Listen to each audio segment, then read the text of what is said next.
नमस्कार, आप देख रहे हैं अपना सिटी न्यूज। मैं मोनिका भारती। आइए नजर डालते हैं आज की कुछ खास खबरों पर। बरेली एसडीएम मीरगंज के खिलाफ वकीलों ने किया अनिश्चितकालीन धरना प्रदर्शन। वकीलों ने एसडीएम ममता मालवीय पर लगाया बड़ा आरोप। तहसील पर बिना पैसे दिए नहीं होता है कोई भी कार्य। जब तक एसडीएम का नहीं होता ट्रांसफर तब तक चलता रहेगा धरना प्रदर्शन। बरेली के मीरगंज तहसील का मामला। एसडीएम मीरगंज मुर्दाबाद, तानाशाही नहीं चलेगी, गुंडागर्दी नहीं चलेगी, रिश्वतखोरी नहीं चलेगी। धरना इसलिए जब से यहाँ पर ये अपहरण एक्सप्रेस ममता मालवीय जो आई हैं तब से जो है न्याय कार्य में जो है भ्रष्टाचार चरम सीमा पर है। पत्रावलियों का ये हाल है इनका केस वर्क में के बीच में भी केसों को जो है तय कर देती हैं, लेखपालों की रिपोर्टों को तय कर देती हैं। 229 के ऐसा मुकदमा है उसको भी ये लेखपाल की रिपोर्टों पर तय करना है। ऐसी 145 का मामला उसमें भी यही हाल है। हर केस में इनका जो है वो नियम कानून जो है वो कोई रीजन नहीं है, बगैर नियम कानून के जो है आदेश कर रहे हैं। कब तक आप इनके खिलाफ धरने पर बैठेंगे? धरना जब तक ट्रांसफर नहीं होगा इनका तब तक धरना हमारा जारी रहेगा।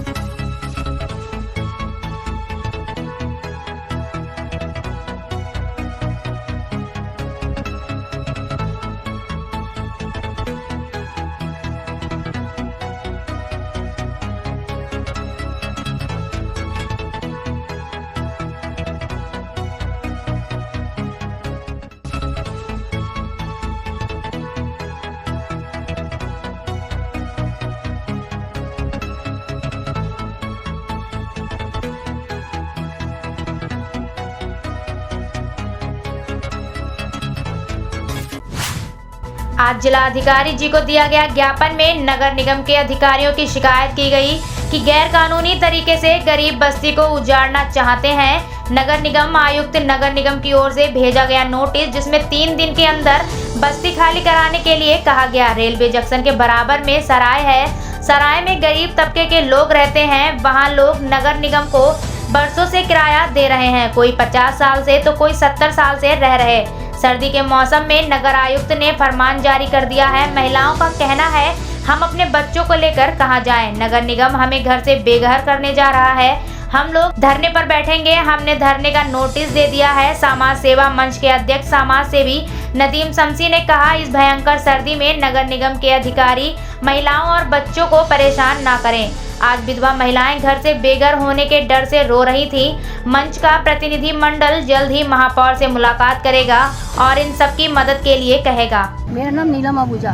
क्या मामला जो आप लोग यहाँ? हमारा मामला यह है कि यहाँ से हमें निकालने के चाहते हैं। हम लोग यहाँ पे 50 साल से यहाँ रह रहे हैं। किस जगह पर? सराय जंक्शन पर। सराय जंक्शन पर कौन लोग निकालना चाह रहे हैं? हाँ जी, कौन लोग निकालना? नगर निगम वाले हमें निकालना चाह रहे हैं। उसीलिए आप इकट्ठे हो? हम इसे इकट्ठे हुए हैं। किसको ज्ञापन दे रहे हैं आप? जिलाधिकारी को। ये नदीम भाई क्या मामला है जो सब महिलाएं और जेंट्स इकट्ठे हो गए हैं यहाँ पर? यहाँ के क्षेत्रवासी काफ़ी दिन से परेशान हैं। लगातार हम लोगों से कह रहे थे बात करने के लिए कि ज़िलाधिकारी से बात की जाए, नगर निगम जाकर बात की जाए, क्योंकि सारे लोग परेशान इसलिए हैं। कोई 70 साल से यहाँ रह रहा है, कोई 50 साल से रह रहा है, कोई उससे पहले से बाप दादाओं के ज़माने से रहते चले आ रहे हैं और सब गरीब तबके के लोग हैं। मजदूरी करके अपना गुजारा कर रहे हैं। यहाँ पर गुजरात की महिलाएं भी रहती हैं। गुजरात की महिलाएं काम करने जाती हैं, उनके जो पति हैं वो बच्चों को देख उनकी करते हैं। तो सारे लोग इस समय ठंड के समय एकदम फरमान दे दिया कि 3 दिन के अंदर नोटिस दे दिया कि 3 दिन के अंदर जगह खाली करी जाए। तो तरीक़े से काम करें। नगर निगम नोटिस भी दे, नगर निगम कोर्ट में केस भी करे और इनको खाली भी कराए। खाली कराने का मकसद ये नहीं है कि एकदम उजाड़ दिया जाए। जो तरीक़ा है, जो कानूनी तरीक़ा है, उस तरीक़े से काम करे नगर निगम। नगर आयुक्त को ये नहीं करना चाहिए कि एक फरमान जारी करा और सबको उजाड़ दिया गया। अगर उजाड़ना है तो नगर निगम की जगहों पे कई जगह हॉस्पिटल भी बने हुए हैं, कई जगह करोड़पति लोग भी रह रहे हैं। करोड़पति लोगों ने भी जगह पे कब्जा कर रखा है। ये लोग तो इनके दादा परदादा उसके तरफ से नगर निगम रसीद भी काट रहा है और नगर निगम पैसा भी ले रहा है, लगातार पैसा ले रहा है नगर निगम। नगर निगम के कर्मचारी आते हैं, सबसे महीना लेके जाते हैं। 3 दिन का फरमान जारी करना ये बेहद गलत है। सर्दी का समय है। अभी हम जिलाधिकारी साहब से मुलाकात करने आए हैं। जिलाधिकारी साहब अभी आने वाले हैं, उनसे मुलाकात करेंगे।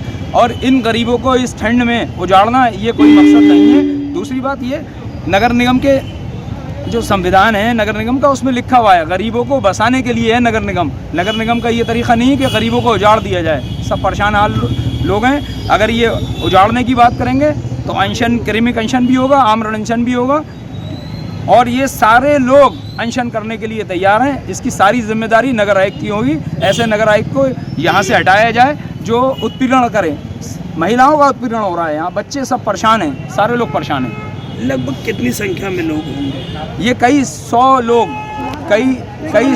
कई सौ लोग यहाँ रहते हैं। और परिवार की अगर जोड़ेंगे तो हज़ारों लोगों की संख्या है। हज़ारों लोगों को उजाड़ने का मकसद, एक तरफ सरकार तो हमारी मोदी सरकार, हमारे जो प्रधानमंत्री जी हैं, उन्होंने आवाज़ दी है, इनको गरीबों को रहने के लिए आवाज़ दिए गए हैं। कई जगह आवाज़ बनाए गए हैं और ये लोग उजाड़ रहे हैं। तो नगर निगम का तरीका ये बेहद गलत है।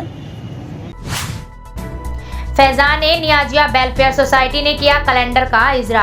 फैजान नियाजिया वेलफेयर सोसाइटी की जानिब से 2021 का कैलेंडर जारी किया गया। इस कैलेंडर को खानकाहा नियाजिया के सज्जादा नसीर हजरत मेहंदी मियाँ साहब के मुबारक हाथों से इजरा किया गया। इस मौके पर खानकाहा नियाजिया के प्रबंधक जनाब सब्बू मियाँ नियाजी व डॉक्टर कमाल मियाँ नियाजी, डॉक्टर हमजा मियाँ नियाजी व खानवाद खानकाहा नियाजी के अलावा बड़ी तादाद में सोसाइटी के मेंबर मौजूद रहे। इजरे के दौरान सोसाइटी के बानी डॉक्टर कमाल मियाँ नियाजी ने कैलेंडर की विशेषताओं के बारे में बताया कि इसमें राष्ट्रीय त्योहार और इस्लामिक खास तारीखों के साथ साथ खानकाहा नियाजिया के पूरे साल में होने वाले खास प्रोग्राम व उर्स मुबारक की तारीखों को दर्शाया गया है। ये फैजान नियाजिया वेलफेयर सोसाइटी की जानिब से कैलेंडर जारी हुआ है। इस कैलेंडर को खानकाहा नियाजिया के सज्जादा नशीन हज़रत मेहंदी मियाँ साहब क़िबला मदद अली ने अपने मुबारक हाथों से इसका इजरा किया है। और जनाब शब्बू मियाँ साहब खानकाहा नियाजिया के जो प्रबंधक मैनेजर हैं, उन्होंने इसका बड़ा ताउन किया है। और तमाम सोसाइटी के मेंबरान और लोग मौजूद रहें। इस कैलेंडर की जो खासियत है, जो बहुत एक अनोखा कैलेंडर है, ये जो सोसाइटी के प्रेसिडेंट हैं हमजा मियाँ नियाजी, उनकी बड़ी कोशिशें हैं, बड़ी मेहनत है, बड़ी लगन करके उन्होंने इसको एक नया रूप देने की कोशिश करी है। इस कैलेंडर में नेशनल हॉलीडे, राष्ट्रीय पर्व त्यौहार के अलावा इस्लामिक सब अहम तारीख़ों का भी इसको ख़ास तौर से मेंशन किया गया है। और खानकाहा नियाजिया में जो पूरे साल प्रोग्राम होते हैं, उसकी तारीख़ें अंग्रेज़ी और चाँद की दोनों हिसाब से उन्होंने लिखा है। इसमें जो है रमज़ान की जंतरी भी है, रोज़े का पूरा जंतरी है। और खानकाहा नियाजिया में जो सिलसिला आया है कादरिया चिश्तिया, उसका पूरा शिजरा है। ये अपनी जना एक मतलब अनोखा ही है। और इसीलिए हमजा मियाँ नियाजी जो हैं, इसको मैं उनको मुबारकबाद देना चाहता हूँ, दुआ करना चाहता हूँ कि वो ऐसी सोसाइटी का काम करते रहें। और पूरी तफसील इसमें है, हर चीज़ का इसको है कि अगर मुरीदीन कहीं पे भी हैं तो उन्हें ये पूछने की ज़रूरत नहीं है कि कौन सी तारीख़ में क्या प्रोग्राम होता है। तमाम चिश्तिया कादरिया सिलसिले के तमाम बुजुर्गान दीन की जो विलादत होती है, जन्मदिन, और जो उनका उर्स का तारीख़ होती हैं, तमाम इसमें मेंशन कर दी गई हैं। पूरी अच्छा डिटेल में इसको लिखा है। और ज़कात और जो रमज़ान की जो फ़ित्रे का होता है, उसका भी पूरी तरह तफसील बयान की गई है रमज़ान की जंतरी में। तो तमाम सोसाइटी के लोगों का इसका करता हूँ कि ये जो कैलेंडर है, ये बड़ा काम का है। सिर्फ कैलेंडर नहीं है, पूरी तफसील है सिलसिले के मुताल्लिक़, ये बताना है। और इंशाअल्लाह ताला ये सिलसिला जारी रहेगा। बरेली राष्ट्रवादी कांग्रेस कमेटी ने कचहरी पर स्थित अपने कार्यालय पर किसानों की समस्या को लेकर एक बैठक का किया आयोजन। राष्ट्रवादी कांग्रेस पार्टी के पदाधिकारियों ने शुक्रवार को अपने कार्यालय पर एक बैठक का आयोजन किया, जिसमें निर्णय लिया गया है कि किसानों के 3 बिल पास हुए हैं, उनका विरोध लगातार जारी रहेगा। साथ ही विकलांगों को ₹500 पेंशन दी जा रही है, उसे बढ़ाकर 1000 रुपए की जाए। इतना ही नहीं, राष्ट्रवादी कांग्रेस पार्टी के पदाधिकारियों ने जिला प्रशासन से मांग की है कि गरीब और बेसहारा लोगों को सहारा प्रदान करें। मीटिंग में यह भी तय किया गया कि किस शहर से अब हम लोग गाँव की तरफ रूज करेंगे, वहाँ होने वाली परेशानियों को दूर करने में सहयोग करेंगे। इस बारे में राष्ट्रवादी कांग्रेस के जिला अध्यक्ष ने बताया। मेरा नाम मुशर्रफ अली है, मैं जिला अध्यक्ष राष्ट्रवादी कांग्रेस पार्टी जनपद बरेली का हूँ। क्या कहना चाहते हैं सर? आज हमने जो है अपने प्रमुख साथियों की जो है मीटिंग बुलाई थी, उसमें हमने जो है किसान आंदोलन चल लिया है उसके बारे में हमने चर्चा की और अपने संगठन विस्तार के बारे में चर्चा की और तमाम राशन माफिया शहर में और ज़िले में मतलब जो है राशन नहीं दे रहे हैं उसके बारे में हमारी चर्चा हमने की। और जो किसान बिल हैं तो उसमें जो है किसानों को नुकसान हो रहा है बहुत, और सरकार जो है ज़बरदस्ती लागू कर रही है। इसका जो है एनसीपी शुरू से ही विरोध कर रही है और हमने अपने राष्ट्रीय अध्यक्ष के आह्वान पर और आला हाईकमान के आदेश पर हमने 30 सितंबर को भी इस बारे में जो है ज्ञापन दिया था कि इन तीनों बिलों को जो है वापस लिया जाए। उसके बाद 8 दिसंबर को भी हमने ज्ञापन दिया था कि इन तीनों कानूनों को वापस ले सरकार जो है तत्काल प्रभाव से, लेकिन सरकार जो है नहीं मान रही है इसके बारे में। और आज जो है हमने चर्चा की हमारा संगठन को हम बरेली जनपद में कैसे बढ़ाया जाए इसके बारे में हमने चर्चा की। और अब हम जो है राष्ट्रवादी कांग्रेस पार्टी जो है शहर से गाँवों की ओर हमने जो है आज प्रोग्राम बनाया है कि राष्ट्रवादी कांग्रेस पार्टी के लोग अब शहर से जो है गाँव की तरफ चलो, गाँव की ओर हमने आज ये नारा दिया है। और हम इसमें मांग करते हैं विकलांगों की पेंशन जो है 500 रुपये से जो है 1000 रुपये किया जाए और तमाम दिहाड़ी मजदूर, मांझा कारीगर जो है ठंड के मारे सिकुड़ रहे हैं, अकड़ रहे हैं, उनका काम नहीं हो रहा है। और वो जो है कि जिला प्रशासन जो है गरीब क्षेत्रों में खास तौर से अलाव की व्यवस्था करे। इसके अलावा जो है सदस्यता अभियान पे हमारी चर्चा हुई है और जो मेरा ये कहना है कि जो है भारतीय जनता पार्टी जो है किसान आंदोलन को कमज़ोर करने पे तुली हुई है और किसानों में जो है दोफाड़ कर रही है। और इसी मतलब जो है नीति के तहत, इसी रणनीति के तहत वो जगह जगह जो है अपना किसान आंदोलन कर मतलब किसानों का जो है सम्मेलन कर रही है। और मेरा मानना ये है कि और राष्ट्रवादी कांग्रेस पार्टी का मानना ये है कि जो ये सम्मेलन हो रहे हैं, बरेली में भी कल माननीय मुख्यमंत्री जी ने जो है किसान सम्मेलन किया, वास्तविकता ये है कि ये किसान सम्मेलन ना होकर के ये भाजपा का जो है कार्यकर्ता सम्मेलन है और इसमें जो है किसानों की बात न कह के वही पुरानी बात कही जा रही है और जो है जय श्री राम के नारे लगवाकर जो है लोगों को जो है बरगलाया जा रहा है। मदरसा शिक्षकों को 5 साल से वेतन न मिलने पर सभी ने जिलाधिकारी के माध्यम से राष्ट्रपति को संबोधित एक ज्ञापन भेजा। केंद्र सरकार या राज्य सरकार लगातार शिक्षा को बढ़ावा देने के लिए तमाम प्रयास कर रही है, यहाँ तक कि मदरसों को हाईटेक बनाने के लिए तमाम बजट लगा दिया, लेकिन अफसोस इस बात का है कि इसमें शिक्षा दे रहे शिक्षकों को पिछले 5 सालों से मानदेय नहीं मिला, जिसकी वजह से उनका परिवार भुखमरी के कगार पर है। इसको लेकर शुक्रवार को सभी मदरसा शिक्षक कलेक्ट्रेट पहुंचे, जहां उन्होंने जिलाधिकारी के माध्यम से राष्ट्रपति को संबोधित एक ज्ञापन भेजा है, जिसमें मांग की गई है उनका 5 साल का बकाया मानदेय देने का कष्ट करें। मेरा नाम बसीरुद्दीन है, मैं जिलाध्यक्ष मदरसा आधुनिक शिक्षक एकता समिति जनपद बरेली से हूँ। हम लोग साथी लोग सभी आए हुए हैं जिला मजिस्ट्रेट जी के यहाँ, जिलाधिकारी जी के यहाँ ज्ञापन देने आए हैं। कुछ हमारी मांगे हैं।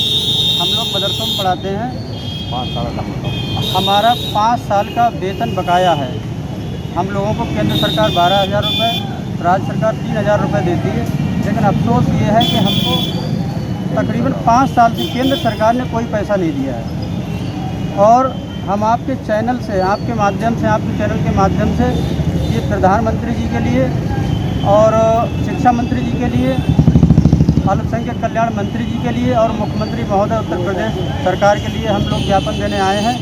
हमने यहाँ पर ज्ञापन एडीएम फाइनेंस को दिया है और अपनी मांगों से अवगत कराया है। और हम लोगों ने हम लोग बहुत ही परेशान शिक्षक हैं। डेली हम लोग 30-40 किलोमीटर पढ़ाने जाते हैं, कोई साइकिल से, कोई पैदल, कोई कैसे, सारा किराया भाड़ा खर्चा करते हैं, लेकिन हम लोगों को कोई पैसा नहीं दिया जा रहा। ये बहुत अफसोस की बात है।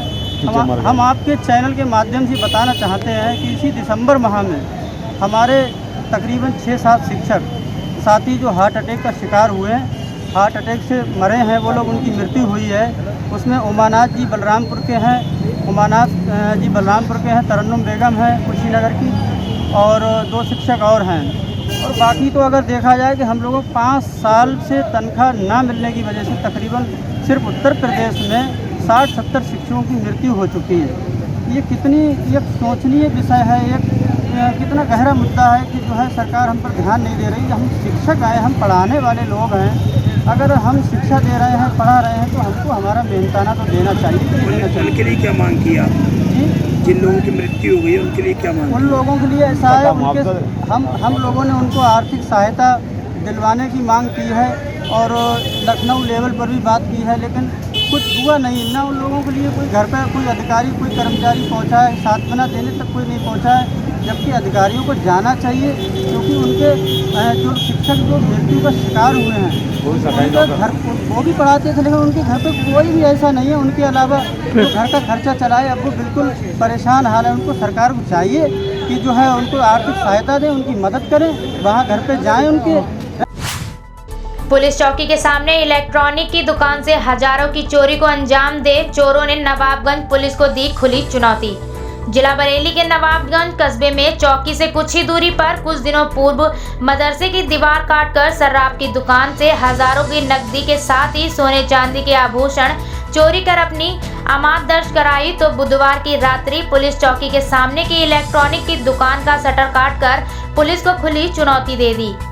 थाना पुलिस पिछले माह हुई चोरियों का खुलासा कर नहीं पाई थी कि चोरों ने एक और घटना को अंजाम दे दिया। चोरों की बढ़ती घटनाओं को लेकर नगर के लोगों में दहशत फैली जा रही है। सर्दी के बढ़ने के साथ ही चोरों की बौछार हो गई है।